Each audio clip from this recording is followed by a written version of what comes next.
महाराष्ट्रातील प्रत्येक बातमी सर्वात पहिल्यांदा तुमच्या मोबाईलवर पोहोचण्यासाठी द महाराष्ट्र न्यूज चॅनलला सबस्क्राईब करा. ओके, सगळ्यांना नमस्कार. मी अभयसिंह भुले पाटील, सीईओ आणि executive director Bhule constructions private limited. Bhule constructions private limited एक पॅन इंडिया कंपनी आहे. आम्ही कन्स्ट्रक्शन आणि इन्फ्रास्ट्रक्चरमध्ये आहोत. त्यासोबतच भारतवर्षामध्ये आम्ही टूर ऑपरेशन करतो. सध्याला माझे 42 टूर चालू आहेत, काश्मीर ते कन्याकुमारीपर्यंत. माझी ए टू झेड कम्प्लिटली फुली प्रोफेशनल आणि क्वालिफाईड टीम आहे. आता ह्या संदर्भात आपण ही जी प्रेस कॉन्फरन्स घेतलेली आहे बेलसर टोल प्लाझावरती, यात बरेच काही अनेक मुद्दे आहेत ते मला मांडायचे आहेत. आणि त्याची एक सुरुवात मी अशी करतो की जुनी एजन्सी जी आलेली होती 1 महिन्यापूर्वी, त्यांनी काय ऑपरेशन्स केले किंवा त्यांच्या काय कारणास्पायी त्यांना टर्मिनेट केलं गेलं आहे NHAI कडनं, त्याची काय मला जास्त कल्पना नाही. आमची नवीन अपॉइंटमेंट केलेली आहे आमच्या बिडिंगनुसार NHAIने, जी आम्ही आज 2 जून सकाळी 8 वाजेपासून आम्ही हा प्लाझा टेक ओव्हर केलेला आहे. ह्या प्लाझावरती मी 60 ते 70 माझे फुली प्रोफेशनल क्वालिफाईड लेबर डिपार्टमेंटमध्ये रजिस्टर्ड एम्प्लॉईज इथे दाखल केलेले आहेत. 22 नवीन CCTV कॅमेराज मी ह्या प्लाझावरती बसवत आहे. Plus automated digitise system for HSRP tracking आणि MIS रिपोर्ट जनरेशन सिस्टम पण इथे ॲक्टिवेट केलेली आहे. ह्यानुसार जी सगळ्यात मोठी समस्या होती ट्रॅफिक वाहतूक कोंडीची, ती आता लवकरात लवकर संपवली जाईल, कारण की आम्ही सिस्टीम्स त्या पद्धतीने इकडे आणलेले आहेत. प्लस सगळे प्रत्येक बूथवर 4 ते 5 माणसं अवेलेबल राहतील, जे करून जे काय अडचणी येत आहेत फास्टॅग रीडिंगला किंवा ट्रॅफिक प्रॉब्लेम्सला ते सॉल्व्ह करण्यात येतील. हा झाला एक मुद्दा. दुसरा विषय आहे जो टोलसाठी. ह्या 50 किलोमीटरचं जे नॅशनल हायवेने काम केलेलं आहे त्यासाठी 105 रुपये हा टोल लावलेला आहे सिंगल जर्नीला, आणि रिटर्न जर्नीसाठी 155 रुपयेचा हा रेट आहे. जो दिवे घाटचा घाट सेक्शन आहे त्यासाठी हा टोल लागू नाही. ज्या नागरिकांच्या सगळ्या इतक्या समस्या आहेत की जर रस्त्याचं कामच पूर्ण नाही तर टोल कसा लावला. National Highway Authority of India ही खूप इंटरनॅशनली इस्टॅब्लिश्ड कॉर्पोरेशन आहे. ही अन्याय करणार नाही भारतीय लोकांसोबत किंवा कुठल्याही नागरिकसोबत. जे काय टोल रेट जे ठरलेले असतात ते गणित एक मॅट्रिक्सच्या हिशोबानेच ठरवून केलेले असतात. उद्या जेव्हा दिवे घाटचा अख्खा सेक्शन कंप्लीट होईल किंवा जो पुढं जे आपल्या जेजुरीच्या पुढं लोणंद सेक्शनला जो रस्ता जातो तो कंप्लीट जेव्हा होईल त्यानंतर एक वेगळा रेट ॲप्लिकेबल आहे. आत्ता तुम्ही जे 50 ते 52 किलोमीटर वापरताय त्यासाठीच तुम्हाला टोल लागू आहे. दुसरा एक विषय नागरिकांचा बराच आहे की शेजारचे पाजारचे अवतीभवती पुणे जिल्ह्यातले बाकीचे टोल आहेत जिथे टोल माफी आहे. हे मित्रांनो तुम्ही समजून घ्या की हे टोल जे आहेत ते BOT टोल आहेत, बिल्ट ऑपरेट ट्रान्सफर.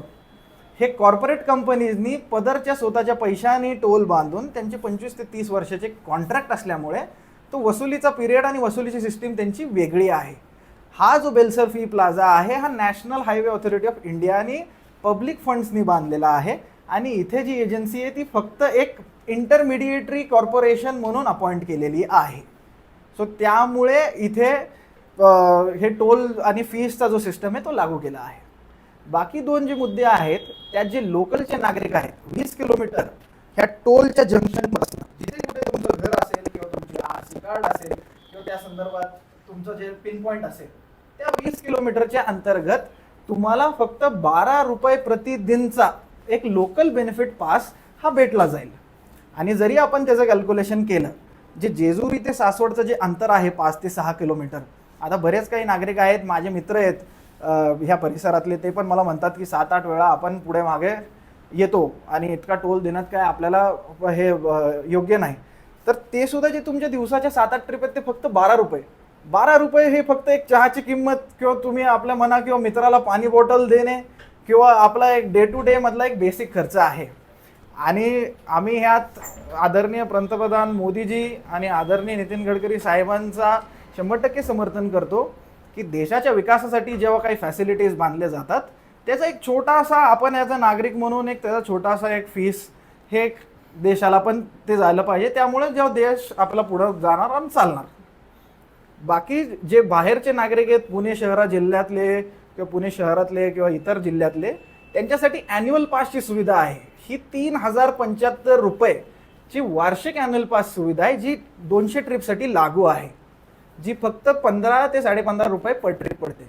बट तो सगळ्यात आपला जो मेन मुद्दा आहे जो मी सांगितला तो आपल्या मंथली पाससाठी, हे जे 20 किलोमीटरच्या ह्यासाठी फक्त 12 रुपये प्रतिदिनचा हा रेट लागू होतो. ह्या संदर्भाने आम्ही आता आजपासून 8 बाजार चालू केला आहे आणि खूप स्मूथली ऑपरेशन चालत आहेत. पॉझिटिव्ह फीडबॅक आलेला आहे, नागरिकांचं पण आम्हाला समर्थन आहे. आता लगभग 3.5 तास झालेत आणि ऑलरेडी आम्ही 220 मंथली पास इश्यू पण केलेले आहेत.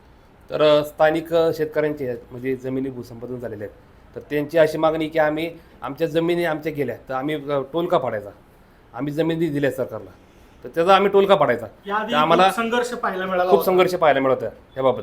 आणि शेतकऱ्यांना इथून 20 ते 25 वेळा इथून येणं जाणं करायला लागतं या तालुक्यातून. त्या संदर्भात आपली भूमिका भूमिका काय असणार आपली? आता भूमी संपादनचा जो विषय आहे तो ते ज्यांनी रस्ता बांधलाय कॉन्ट्रॅक्टर हा त्यांच्या ह्याच्यात असतो, पण त्यांच्यासाठी मी उत्तर देऊ शकतो. या अगोदरचं जर टोल नाका जे होते तर ते काम झालं, ते आधार कार्ड आम्ही शेतकऱ्यांना दाखवून ते पास आणि स्थानिक नागरिकांना तालुक्यातील आम्ही त्यांना सोडणारे, तर ते आधार कार्ड दाखवून ते सोडत होते.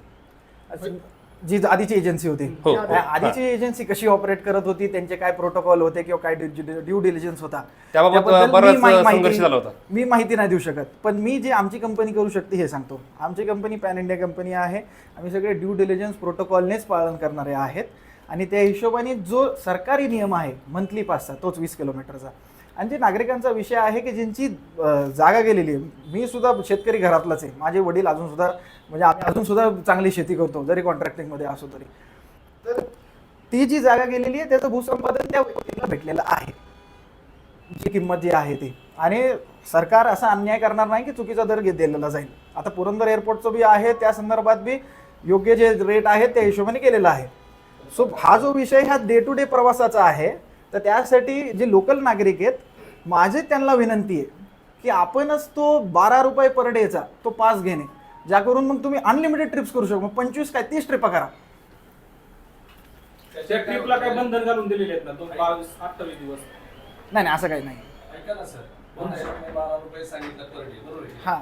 परंतु ह्याच्यातले काही नागरिक असे की आता ह्याच्या बाजूला जर निळूंजे, शिवरी, वाळुंजे या लोकांचं ह्या भागात फारसं काही येणं होत नाही. महिन्यातून एक 4 ते 5 वेळा ही लोक जाता येतात, बरोबर आहे? मग अशा वेळेस तुम्ही आता जर मंथली पास त्या लोकांना दिला तो मंथली पास सुद्धा त्या लोकांना तो परवडत नाही. आणि तुम्ही जो भूसंपादनाचा मोबदल्याचा विषय सांगताय, मग लोकांनी शेती एक लोकांना द्यायची इच्छा नव्हती, इच्छा नसताना सुद्धा बळजबरीने जमिनी दिल्या आणि जमिनी देऊन जर लोकांना ह्या पद्धतीने जर ते पैसे परत जर शासनाला द्यावे लागत असतील तर तो उपयोग नाही ना काय. हा जो भूमी संपादनचा विषय आहे ऍक्च्युअली वेगळ्या डिपार्टमेंटचा आहे, जे कॉन्ट्रॅक्टर आहेत त्या संदर्भात. तुम्ही जो मुद्दा सांगितला ना, 7 ग्रामपंचायत नजीकच्या आपल्या NHI आणि आपल्या सर्व विभागांची पत्रव्यवहार केलेले आहेत. 7 ग्रामपंचायत NHI अजून उत्तर नाहीये. मग आपण त्याच्या अगोदरच म्हणजे NHI उत्तर देण्याच्या अगोदरच आपण टोल वसुली कशी ह्या 7 गावांकडून करू शकतो? आता तिथे जे सेट सिस्टम प्रोटोकॉल आहे त्यात कसं आहे, ह्यात फक्त 7 गावं नाही, हा आता खूप मोठा पालखी मार्ग आहे प्लस हा नॅशनल हायवे. 7 गावांसाठी विचार. नाही तालुक्यातील हे आता बाजूची जी गाव आहेत 7 नाही बरीचशी गाव आहेत तालुक्यातील. विचार केला ना, तुम्ही नेरेपुत्र आहेत. तुमच्या जो प्रश्नाचं उत्तर द्यायला जाईल ना, जर जी लोक जी फक्त ज्यांची 4 ते 5 ट्रिप आहेत महिन्याला, म्हणजे आपल्या 12 महिन्याचे झाले 60 ट्रिपा, त्यांच्यासाठी अॅन्युअल पास हे सगळ्यात बेस्ट आहे. ऐका ना, तुम्हाला वर्षात 200 ट्रिप भेटतात आणि तसे तुम्हाला फक्त 15 रुपये लागते. हा लोकांनी जर संपादनाचे पैसे घेतले इच्छा नसताना जमिनी दिले. दिल्या, आज ह्या लोकांनी पास का फाडावा हा शासनाचा वाद आहे. पण तुम्ही शासनाने आम्हाला सांगितलं होतं ना, रस्ता तुमच्यासाठी करतोय म्हणून जमीन द्या, तुम्हाला इथं वापरायला रस्ता मिळेल. आता ते वापरायला मिळत नाही. म्हणजे शासनाने पैसे द्यायचे नाही, इकडनं वसूल तुमचा करायचे. प्रश्न एकदम योग्य आहे, पण ह्या प्रश्नाच्या उत्तरासाठी मी योग्य व्यक्ती नाही. नाही, नाही, बरोबर आहे. बरोबर आहे. तुमचं म्हणणं बरोबर आहे. पण बरोबर माझा आहे. प्रश्न मी कारण की तुम्हाला- collection तुम्ही agency बोलला, तर्फे. त्याच्या संदर्भात एक प्रश्न आहे. तुम्ही काय हा. म्हणला, देशाचा विकास करताना हा आपल्याला पैसे द्यावे लागतात, बरोबर आहे ना? बरोबर आहे. हा. वाहनांसाठी द्यावे लागतात. आम्ही टॅक्स भरला, कधी गाडी घेतली त्यावेळेस टॅक्स भरला, पेट्रोल घेतोय त्यावेळेस टॅक्स भरतोय. आता हा टॅक्स का परत भरायचा? किती वेळा पैसे घेणार तुम्ही? शासनाचा तुम्ही जो मुद्दा मांडला होता, तुम्ही शासनाचा सपोर्ट केला होता, आता त्याचं उत्तर द्या मला. नाही, प्रत्येक कसं आहे ना, जेव्हा पण टॅक्सेशन रिफॉर्मेशन येतात त्यात प्रत्येक पॅरामीटर अंडर सर्टन गाईडलाईन्स असतात.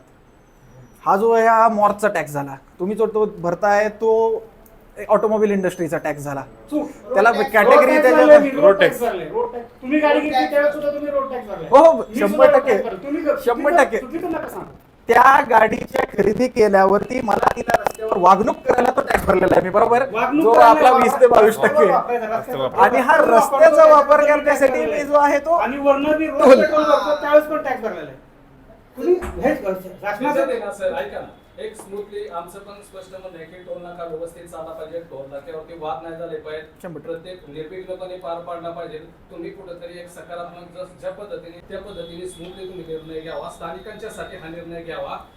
बाहेरचे तुम्ही आता आम्ही जर बॉम्बे हायवेला जातो, आम्ही कोल्हापूरला जातो, बरोबर की नाही, आम्ही नातेपुतीला जातो, ह्याच हायवेचा हा त्या ठिकाणी आम्ही हक्क दाखवू शकत नाही ना, त्या ठिकाणी आम्ही ऑटोमॅटिक टोल फाडतो. पण आज हिथं का मागतात, प्रत्येक शेतकरी इथं का मागतो, तर त्याला त्याचा स्वतःचा हक्क वाटतो. इतर ठिकाणी दाखवतो का हक्क? नाही, आता बरोबर. नसरापूरला दाखवतो का हक्क? आम्ही नाही का, तर तिथं आपण त्यातले लाभ क्षेत्रातले आपण नाहीये.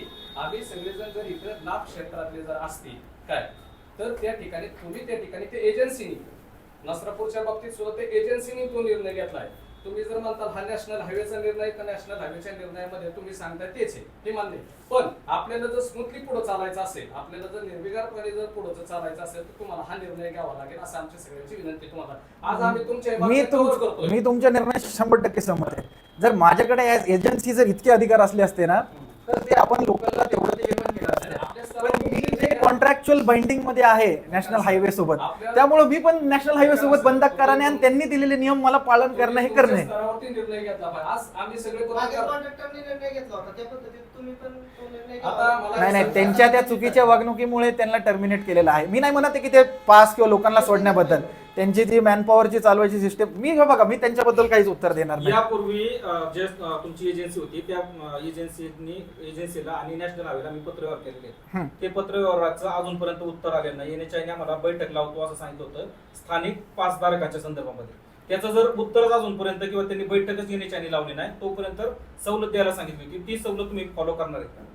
आम्हाला आमच्या एजन्सी टुवर्ड्स परत एकदा पत्रव्यवहार करा आणि आम्ही ते योग्य जागेवरती पत्र पोच होतील आणि आम्ही त्याच्यावरती त्याला रिस्पॉन्स देऊ, ही आमची जबाबदारी राहिली.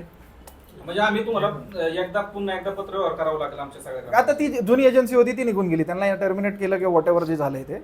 पण आता आम्ही संदर्भात बैठका झालेल्या, सासूर तहसीलदारांच्या समोर बैठका झालेल्या, तहसील कार्यालयात NHI सोबत बैठका झालेल्या पूर्वीच्या एजन्सी सोबत. आता त्याच पद्धतीने जर परत उद्या आंदोलन वगैरे झाली तर तुम्हाला परत निवेदन येणार आणि परत तुम्ही फॉरवर्ड करणार, मग तुम्ही टोलला सवलत देणार. हा, आपल्याला परत ती सिस्टीम प्रोटोकॉल करावं आता लागेल. काय होईल, जे नॅशनल हायवेचे जे ब्लूमचे जे अधिकारी आहेत सगळे, याच्यावरती जे कंट्रोल ज्यांचं जेजुरीमध्ये ऑफिस आहे, हे सगळे मंडळी याच्याशी आहेत. वास्तविक आता नॅशनल हायवेचा अधिकारी तुम्ही सुद्धा प्रेस कॉन्फरन्सला उपस्थित राहणं गरजेचं होतं, कारण त्यांना ह्या सगळ्या गोष्टी वैयक्तिक केली. हे कारण की मागच्या 1-2 आठवड्यात हे वातावरण काफी म्हणजे बरंच काय ह्यांनी इकडे चिघळत गेलेलं आहे, कारण की नागरिकांपर्यंत बरोबर माहितीच पोहोचत नाही. आज आता आम्ही काय करतोय, आता स्थानिक कामगार आहे त्यांचं काय करणार आहेत आपण? स्थानिक कामगार आम्ही बिलकुल इथं ठेवणार आहेत. आम्ही योग्यपणे आमच्या पद्धतीने आमची इन हाऊस HR टीम आहे, आम्ही त्यांची फिल्टरिंग आणि रेक्टिफिकेशन चालू केलेलं आहे.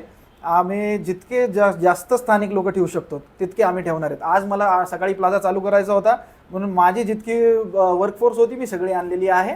पण तब्बल या 1 ते 2 आठवड्यात तसे 8 महिला आम्ही आता 8 वाजताच्या शिफ्टला चालू केलेल्या आहेत. पण बाकी जसे आपल्या ड्यू डेली महिला जुन्याच आहेत का? म्हणजे अगोदर काम करत होते त्या आहेत का? 8 महिला ह्या आधी काम करत होते का नाही ह्याची कल्पना नाही मला, पण हे आम्ही सकाळी 8 पासून ठेवलेत हे आहे. आणि काय आमचे जे सगळे प्रोटोकॉल आहेत त्या हिशोबाने ते सगळ्या पॅरामीटर्समध्ये बसतात, त्यांची पोलीस व्हेरिफिकेशन वगैरे सगळे व्यवस्थित आहेत. हे सगळे फॅक्टर बघूनच आम्ही त्यांना इथे ठेवणार आहोत. नवीन काही काम करणार त्यांचं पोलीस व्हेरिफिकेशन देणार आहेत का? पोलीस व्हेरिफिकेशन 100% घेणार. कारण मागील काळात जे कामगार होते ते पूर्ण गुंड प्रवृत्तीचे होते असा आरोप आणि अनेक वाद हे अजिबात तुम्हाला आमच्याकडे दिसणार नाही. मला वैयक्तिक ह्या वृत्तीचे लोक किंवा ह्या वृत्तीचे कामगारगिरी पटत नाही. इथे सुद्धा जर जे आपले नागरिक आहेत त्यांना सुद्धा आम्हाला जेवढा सपोर्ट करता येईल तेवढा आम्ही करू. बट हे तुमच्या माध्यमातून हे पण सांगतोय की एखादी जर व्यक्ती ज्याला इथे टोलवर येऊन काहीतरी चुकीचा करायचा प्रयत्न आहे हे अजिबात सहन केलेलं जाणार नाही. आदरणीय SP संदीप गिल साहेबांचा आम्हाला फुल सपोर्ट आहे. त्यांनी आम्हाला प्रशासनाकडनं फुल सपोर्ट दिलेला आहे आणि जो काही लॉ अँड ऑर्डरला डिस्टर्ब करायचा प्रयत्न करेल त्याच्यावरती कडक ते कडक कारवाई केली जाईल. कुठल्याही प्रकारचे कारवाई करणं हा पार्ट वेगळा आला आणि त्याच्यावरती हात उचलणं हा पार्ट वेगळा आला. माझ्याकडनं मी तुम्हाला एवढं सांगू शकतो, मी जे 40 प्लाझा आहे माझ्या प्लाझावरचा एकही कर्मचारी माझ्या कुठल्याही युजर जी माझी गाडी येते त्याच्यावरती हात उचलला गेला नाहीये. ह्या प्लाझावरती पण तुम्हाला असं होईल माझा माणूस मार खाईल, पण माझा माणूस कधी कोणावरती हात उचलणार नाही. त्यासाठीच मी म्हणलं की आम्ही जेव्हा पण हायरिंग करतो, माझ्याकडे टोटल 1400चा वर्कफोर्स आहे आज सगळ्या माझ्या प्लाझाला मिळून. त्यामुळेच आम्ही जेव्हा हायरिंग करतो एक सेट प्रोटोकॉल आहे, माझी अख्खी डेजिग्नेटेड टीम आहे, एक स्ट्रक्चर आहे. त्या प्रकारे आम्ही सगळे कागदपत्र व्हेरीफाय करून पोलीस व्हेरिफिकेशन व्यवस्थित आहे का, त्या माणसाचं एटिकेट व्यवस्थित आहे, त्याची केस दाढी व्यवस्थित आहे का, तो युनिफॉर्ममध्ये आहे का, आम्ही बारीक ते बारीक गोष्टींवरती लक्ष असतं आमचं. त्यामुळे माझं जी इथे जी माझी यंत्रणा असेल ते असं काही जे गुंडावृत्तीचं किंवा काय असं आहे हे असं माझ्या कार्यकाळात तरी होणार नाही. जे 2 जून 2 जुलै 2 ऑगस्ट 2 सप्टेंबर 2 सप्टेंबरपर्यंत तरी हे असं काही होणार नाही. 2 सप्टेंबर पर्यंतच मुदत आहे आपल्याला. आता हे काय झालं, NHI 1 वर्षाचं टेंडर काढत असतं, पण ते जुनं टर्मिनेट झाल्यामुळे 3 महिन्याचं इंटरम टेंडर निघतं आणि 3 महिन्यानंतर परत इंटरम टेंडर निघतं.